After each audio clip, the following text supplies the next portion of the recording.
Hey guys, మన ఛానల్లో ఉన్నటువంటి నిరుద్యోగ అభ్యర్థులకు బంపర్ ఆఫర్ అయితే తీసుకురావడం జరిగిందండి. ఆర్ఆర్బీ ఆర్పీఎఫ్ ఉద్యోగాలకు సంబంధించి కంప్లీట్ కోర్స్ అండి. Full classes PDF test series 699 రూపీస్కి అందిస్తున్నామండి. బైలింగ్వల్లో ఉంటుంది. అంతేకాకుండా mega test series A to Z complete సిలబస్లో భాగంగా దాదాపుగా 30,000 ప్రశ్నలతో టెస్ట్ సిరీస్ అందిస్తున్నామండి. 1 year వ్యాలిడిటీతో 249 రూపీస్ మాత్రమే. ఇవి రెండు కూడా మన యాప్లో ఉన్నాయండి. యాప్ లింక్ వీడియో డిస్క్రిప్షన్లో ఉంది. ముందుగా డెమో చూసి మీకు నచ్చితే వెంటనే కోర్స్ తీసుకోండి ఫ్రెండ్స్. ఏమైనా డౌట్ ఉంటే మన టెలిగ్రామ్లో కానీ వాట్సాప్లో జాయిన్ అయ్యి నాకు మెసేజ్ పెట్టండి. Thank you. Hello everyone, welcome to Dhruva academy. So guys, ఈరోజు మనము ఆర్పిఎఫ్ ఎస్ఐ కానిస్టేబుల్ ఉద్యోగాలకు సంబంధించిన మోస్ట్ ఇంపార్టెంట్ మోడల్ పేపర్ని చూడబోతున్నామండి. సో నేను ఫస్ట్ నుంచి చెప్పుకుంటూ వస్తున్నానండి, ఈ జనరల్ అవేర్నెస్ అనేది అన్ని పోటీ పరీక్షలకు కూడా యూస్ఫుల్గా ఉంటుంది అని. సో మరి ఇప్పుడు ప్రజెంట్ జరుగుతున్నటువంటి సిహెచ్ఎస్ఎల్ ఎగ్జామ్లో ఆల్మోస్ట్ అన్నిటినీ కూడా కవర్ చేయడం జరిగింది మన మోడల్ పేపర్స్ నుంచి అండి. చాలా చాలా హ్యాపీగా ఉంది. చాలామంది స్టూడెంట్స్ అయితే కాల్ చేసి మరి మెసేజ్లు కూడా చెప్తున్నారు. మెసేజ్లో కూడా మెసేజ్లు చేసి సో మన క్వశ్చన్స్ చాలా వరకు వచ్చాయి సార్ అని చెప్పేసి చెప్తున్నారండి. సో అందుకే నేను చెప్పేది, సో ఖచ్చితంగా ప్రతిరోజు కూడా రెగ్యులర్గా ఫాలో అవ్వండి ఫ్రెండ్స్. చాలా అంటే చాలా బెనిఫిట్ అయితే మీకు ఉంటుంది. ఓకేనా. అనాలిసిస్ వీడియో కూడా చేశాను, సిహెచ్ఎస్ఎల్ ఎగ్జామ్ జరుగుతున్నటువంటిది. ఎవరైనా చూడకుంటే చూడండి ఫ్రెండ్స్. అవి కూడా ఆర్పిఎఫ్ కావచ్చు, ఎస్ఎస్సి అన్ని ఉద్యోగాలకు కూడా ఉపయోగకరంగా ఉంటాయి. ఓకేనా. వీడియో మొత్తం చూడండి. చూసిన తర్వాత పీడిఎఫ్ లింక్ ఇస్తాను, డౌన్లోడ్ చేసుకోండి. ముందుగా చిన్న లైక్ చేసి మన ఛానల్కి సపోర్ట్ చేయండి ఫ్రెండ్స్. ఓకేనా. క్వశ్చన్ నెంబర్ 1, ప్రస్తుత కంట్రోలర్ అండ్ ఆడిటర్ జనరల్ ఎవరు? కాగ్. ఓకేనా. వాచ్ డాగ్ ఆఫ్ అంటే భారతదేశం యొక్క ద్రవ్య నిధికి వాచ్ డాగ్గా, కాపలా కుక్కగా పిలుస్తారండి కాగ్ని. ఓకేనా. చాలా చాలా ఇంపార్టెంట్ క్వశ్చన్. మరి ప్రజెంట్ ఎవరున్నారండి భారతదేశానికి కంట్రోలర్ అండ్ ఆడిటర్ జనరల్ అంటే? గిరీష్ చంద్ర ముర్ము గారు. Important question.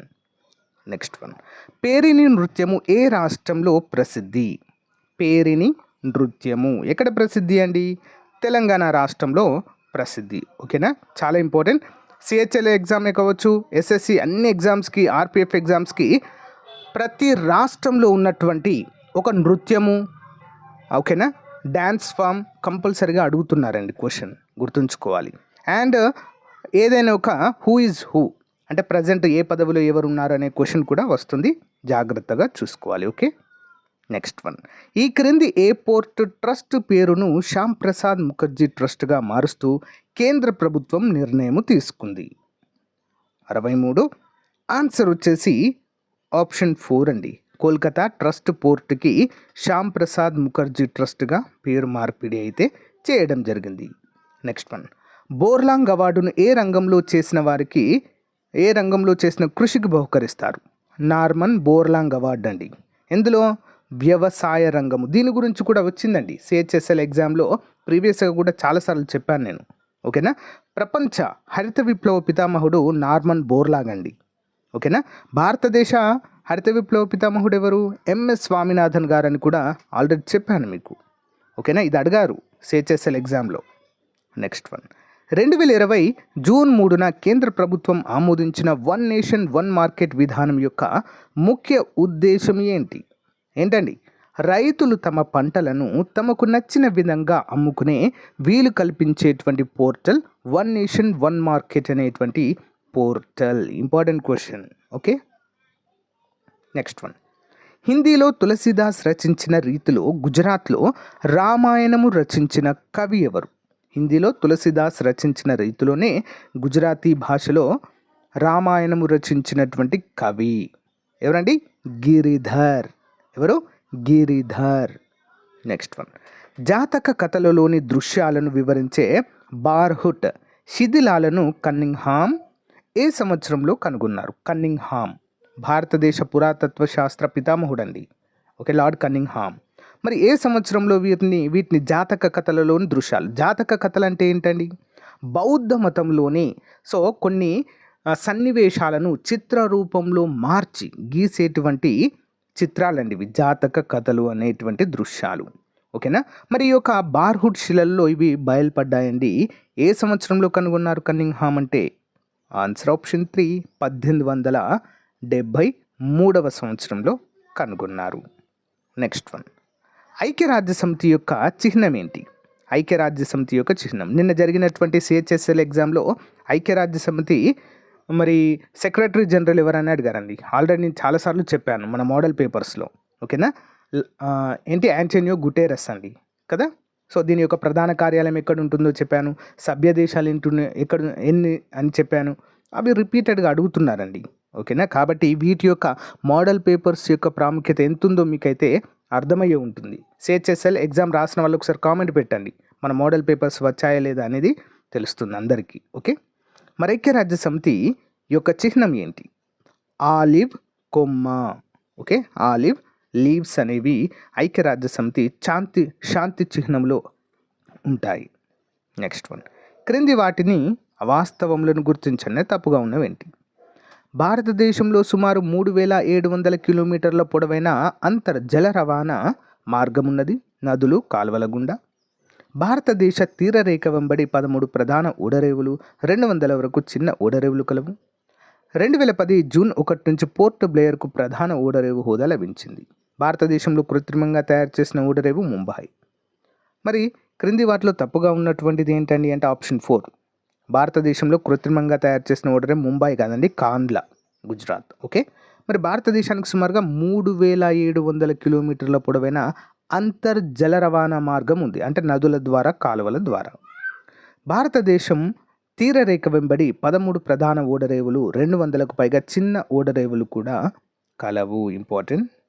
Next one, nature index 2019-20 ర్యాంకింగ్లో విశ్వవిద్యాలయాల పరంగా చూస్తే పరిశోధనల్లో దేశంలో మొదటి ర్యాంకు సాధించిన విశ్వవిద్యాలయం ఏంటండి? హైదరాబాద్ కేంద్రీయ విశ్వవిద్యాలయం, central university of Hyderabad. Okay, next one, ఒక గిగాబైట్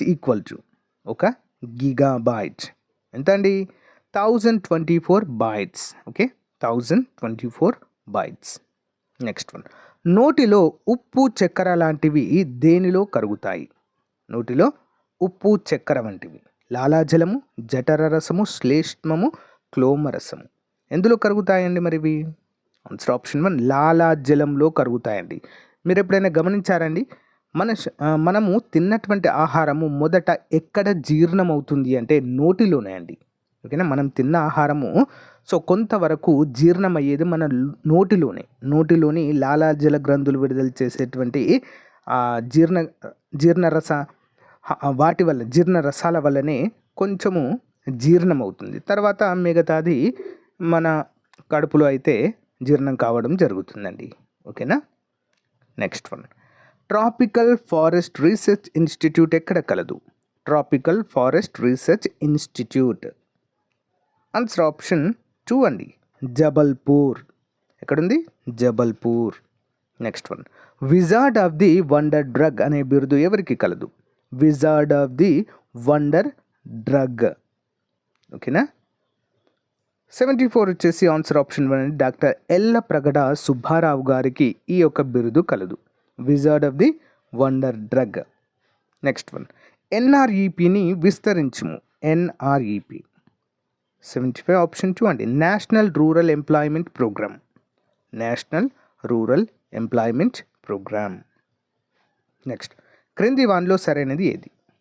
క్రింది వానిలో అతి తక్కువ కాలం చైర్మన్గా పనిచేసింది శైలేష్ నాయక్, ఎక్కువ కాలము చైర్మన్గా పనిచేసింది సతీష్ ధావన్, ఎక్కువగా ఇస్రో చైర్మన్గా పనిచేసింది దక్షిణ భారతీయులు. పైవన్నీ సరైనవే. సరైనవి ఏంటండి ఇందులో? ఆన్సర్ ఆప్షన్ 4 అన్నీ కూడా సరైన సమాధానమే. ఇస్రో ప్రధాన కార్యాలయం ఎక్కడుందండి? బెంగళూరులో ఉంటుంది. ఓకేనా? మరి ఇస్రో రాకెట్ ప్రయోగ కేంద్రాలు మొత్తము శ్రీహరికోటలో ఒకటి ఉంటుంది. ఓకేనా? నెక్స్ట్ కొచ్చిలో ఒకటి ఉంటుంది.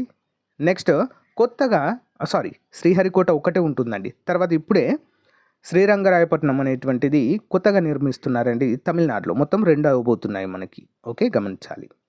నెక్స్ట్ వన్, ఈ క్రింది పద్ధతి వలన వ్యాధిజనక క్రిములు నశిస్తాయి. ఈ క్రింది పద్ధతి వలన వ్యాధిజనక క్రిములు నశిస్తాయి. ఏ పద్ధతి వల్ల అండి? Answer option 3, chlorination.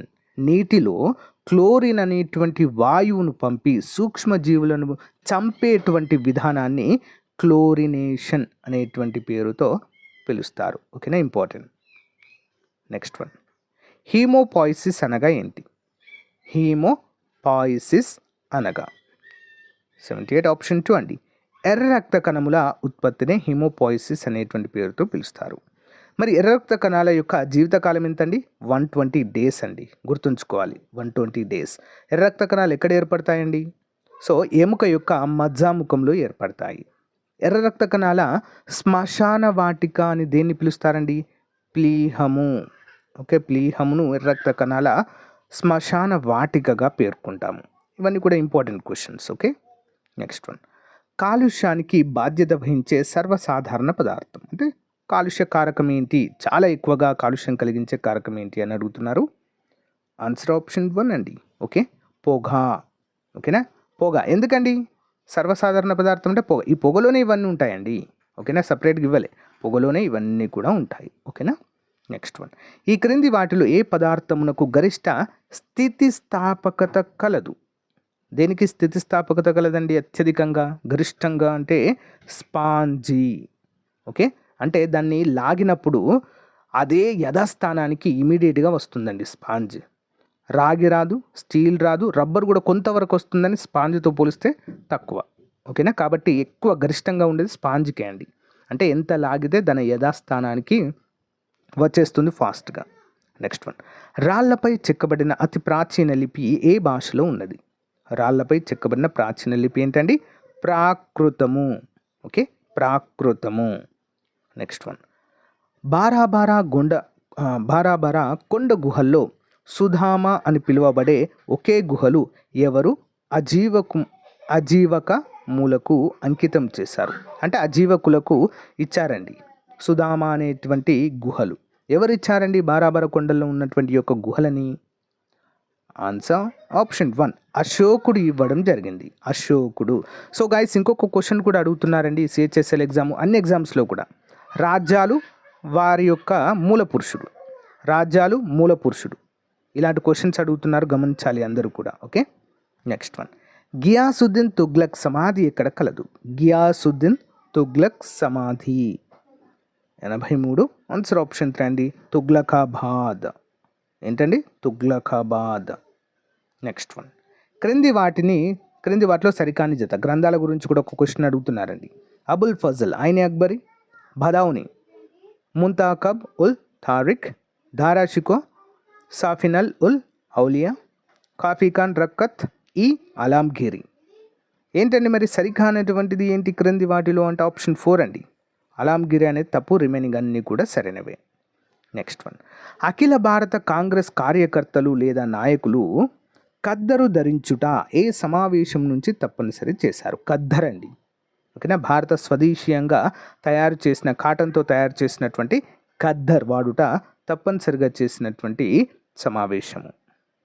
85. ఆన్సర్ వచ్చేసి ఆప్షన్ 1 అండి, 1926 గౌహతి అఖిల భారత కాంగ్రెస్ సమావేశంలో ఈ నిర్ణయం తీసుకున్నారు. నెక్స్ట్ వన్, ఈ క్రింది అంశాలను పరిశీలించి సరైన సమాధానం ఇవ్వండి. ప్రబల బిత్తికలు అంటే కోరల్ ఐలాండ్స్ అండి. ప్రబల బిత్తికలు భారతదేశంలో సుమారు 2373.87 చదరపు కిలోమీటర్ల విస్తీర్ణంలో కలదు. ప్రబల బిత్తికలు దేశంలో 4 ప్రదేశాలకు ప్రబల బిత్తికల సంరక్షణ కోసం గుర్తించారు. అవి gulf of Mannar, gulf of Kutch, లక్షద్వీపులు మరియు అండమాన్ నికోబార్. ఈ యొక్క ప్లేస్లో అయితే గుర్తించినట్టుగా తెలియజేశారు. మరి సరైన సమాధానం ఏంటండి ఇందులో? ఆన్సర్ ఆప్షన్ 3 అండి, ఏ అండ్ బి రెండు కూడా సరైనవే. Most important question. ఇటీవల కేంద్ర ప్రభుత్వము తులిప్ కార్యక్రమాన్ని ప్రారంభించింది. అయితే తులిప్ యొక్క పూర్తి పేరు ఏంటి? తులిప్ ఏంటండి? Answer option 2, the urban learning internship program.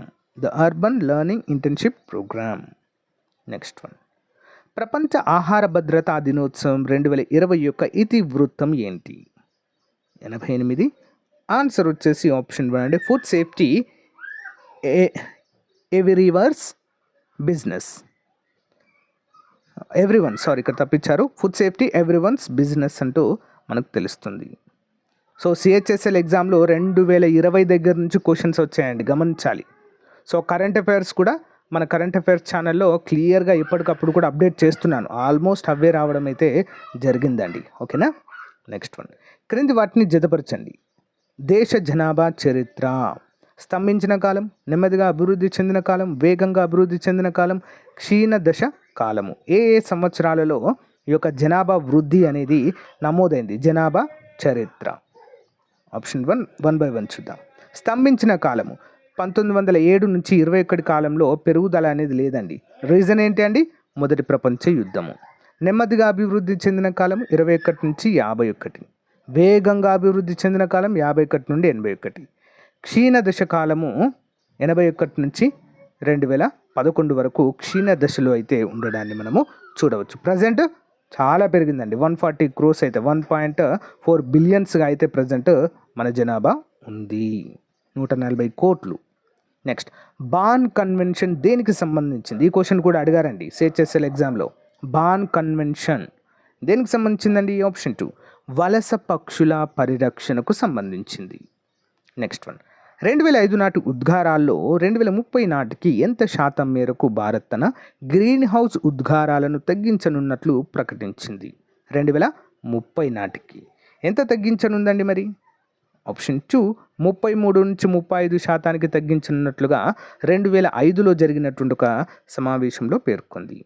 Next one, ఏటా అంతరించే జీవులకు సంబంధించిన ఎర్ర జాబితాను, రెడ్ లిస్ట్ అండి.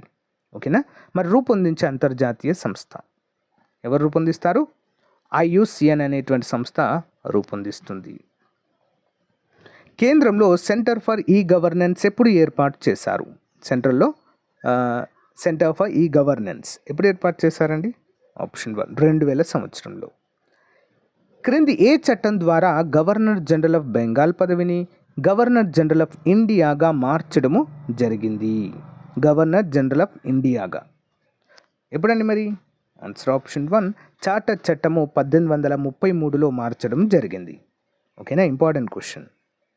నెక్స్ట్ వన్, క్రింది వాటిని జతపరచండి. Article 40, article 41, article 42, article 43. ఈ సేమ్ క్వశ్చన్ అయితే వచ్చిందండి సిహెచ్ఎస్ఎల్లో ఎగ్జామ్లో ఈ క్వశ్చన్ అయితే రావడం జరిగిందండి, గమనించాలి.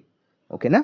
ఆర్టికల్ 40 దేని గురించి తెలియజేస్తుంది? 41, 42, 43 ఈ విధంగా ఈ ఆర్టికల్స్ దేని గురించి తెలియజేస్తాయి చూద్దాము. ముందుగా ఆర్టికల్ 40, ఓకే, గ్రామ పంచాయతీల నిర్వహణ. ఓకే. ఆర్టికల్ 41 పని హక్కు. ఆర్టికల్ 42 పని చేయడానికి తగిన పరిస్థితులను మరియు స్త్రీలకు ప్రస్తుత సౌకర్యాలు కల్పించడము. 43 కార్మికుల కనీస వేతనాలను గురించి తెలియజేస్తుంది. ఓకేనా, ఇంపార్టెంట్. నెక్స్ట్ వన్, క్రింది వాటిని పరిశీలించండి. హైకోర్టు న్యాయమూర్తిని తొలగించడానికి, సుప్రీంకోర్టు న్యాయమూర్తిని తొలగించడానికి ఒకే విధానం అనుసరిస్తారు. రిటైర్ అయిన తర్వాత హైకోర్టు శాశ్వత న్యాయమూర్తి ఏ కోర్టులో లేదా ఇతర భారత అథారిటీ ముందు వాదించకూడదు.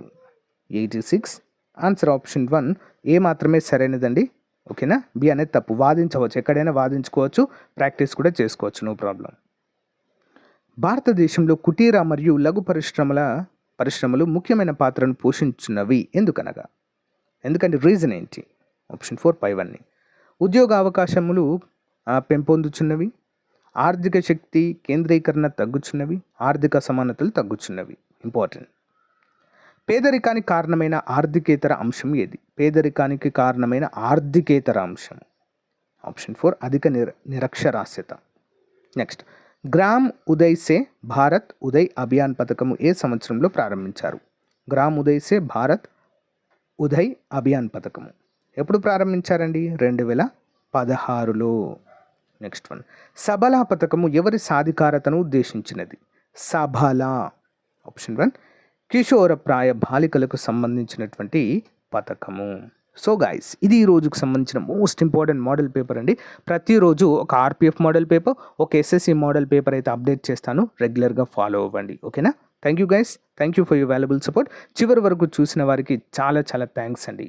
సో ఒక చిన్న లైక్ చేసి మీ అభిప్రాయాన్ని కామెంట్ రూపంలో తెలియజేయండి. Thank you friends, bye.